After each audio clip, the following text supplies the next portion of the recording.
Hello guys, welcome back to trading with Jayant. जैसा कि आप लोगों को पता ही होगा कि अपनी एक सीरीज़ चालू है बेसिक्स ऑफ स्टॉक मार्केट की, जिसमें मैं स्विंग ट्रेडिंग करना सिखाऊंगा स्टॉक्स के बारे में कि आप डे टू डे कैसे कुछ दिनों के लिए पोजीशंस बना सकते हैं किसी भी स्टॉक में, ट्रेंडिंग स्टॉक में। तो उसका एकदम बेसिक से स्टार्ट किया था मैंने, एक एक चीज़ें बताई हैं जो जो बेसिक के लिए ज़रूरी होती हैं। तो अगर आपने वो वीडियोस नहीं देखी हैं तो प्लेलिस्ट बनी हुई है, पूरी पीछे से देखना चालू करना। और आज हम देखने वाले हैं कि एंट्री कैसे करनी है। इसके पहले वाली वीडियो में मैं स्ट्रेटजी बता चुका हूँ, क्या स्ट्रेटजी रहेगी मूविंग एवरेज के साथ। तो अभी ये नहीं बताया था कि एंट्री कहाँ पे लेंगे, बाय कब करना है हमें। तो आज देख लेते हैं, मैं बताता हूँ बाय कहाँ पे करना है। तो एक बार देख लेते हैं कि हम एंट्री कहाँ पे करेंगे। ये निफ्टी 50 के स्टॉक्स हैं, जैसे कि ये टाटा स्टील का है। तो टाटा स्टील पे हमें देखना है अब राइजिंग मूविंग एवरेज कहाँ पे मिलेगा डेली चार्ट में। तो वैसे तो राइजिंग ही चल रहा है इसका फेज, यहाँ पे आया था ये रीटेस्ट करके।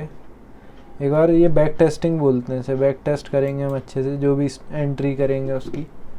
तो यहाँ तक गया, हमें वेट करना है कि इधर मूविंग एवरेज के नियर आए वो। तो मूविंग एवरेज के नियर आया, मूविंग एवरेज पे क्लोजिंग दी, उसके बाद फिर एक ग्रीन कैंडल बनाएगा और हाई क्रॉस करेगा, तो हम अपनी एंट्री बनाएंगे। इस पर एंट्री लेते, यहाँ पे आता है स्टॉप लॉस इसके नीचे रखेंगे, मूविंग एवरेज के नीचे स्टॉप लॉस रहेगा, थोड़ा बफर देके। तो इसमें स्टॉप लॉस नहीं काटा, यहाँ से इसने 116 से गया था, फिर ये काफ़ी हाई गया है। यही रहेगी मूविंग एवरेज की स्ट्रेटेजी। हमें हमेशा राइजिंग मूविंग एवरेज देखना है बाइंग के लिए, जब भी हमें कोई भी स्टॉक बाय करना है। दूसरे स्टॉक देख लेते हैं, जैसे कि टाटा मोटर्स है, तो इसका भी मूविंग एवरेज राइजिंग ही चल रहा है। अब यहाँ पे ये राइजिंग था, एक एंट्री इधर पे थी, फिर उसके बाद आया यहाँ पे टच नहीं किया, हमें एकदम क्लोज आके टच करके फिर ऊपर की साइड जाएगा तो एंट्री करेंगे। तो देख लेते हैं, यहाँ पे एंट्री थी मगर ये बहुत बड़ी कैंडल बनी थी। तो अगर आप परफेक्ट हो जाओगे इस स्ट्रेटजी में तो कर सकते हो।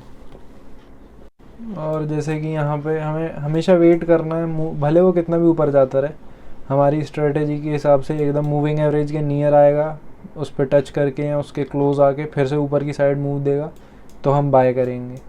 ऊपर की साइड ग्रीन कैंडल के हाई पे हमें लेना है। और देख लेते हैं एक दो एग्जांपल।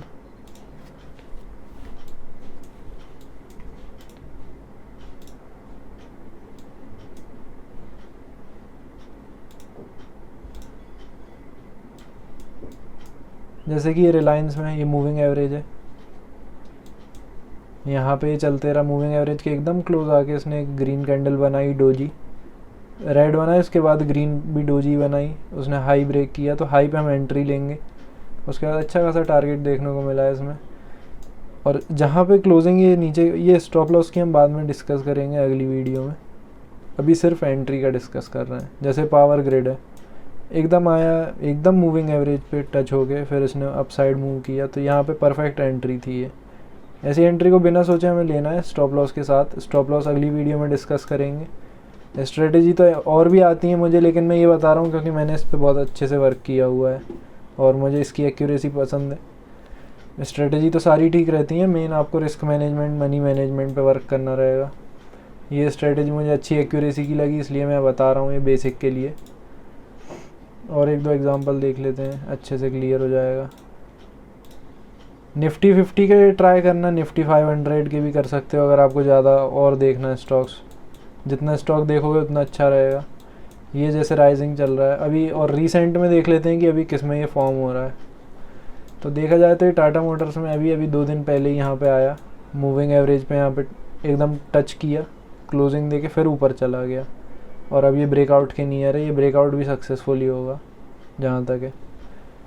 तो ये परफेक्ट सेटअप रहते हैं कुछ। टाटा मोटर्स का मैंने काफ़ी पहले भी एक परफेक्ट सेटअप लिया था, बताया था।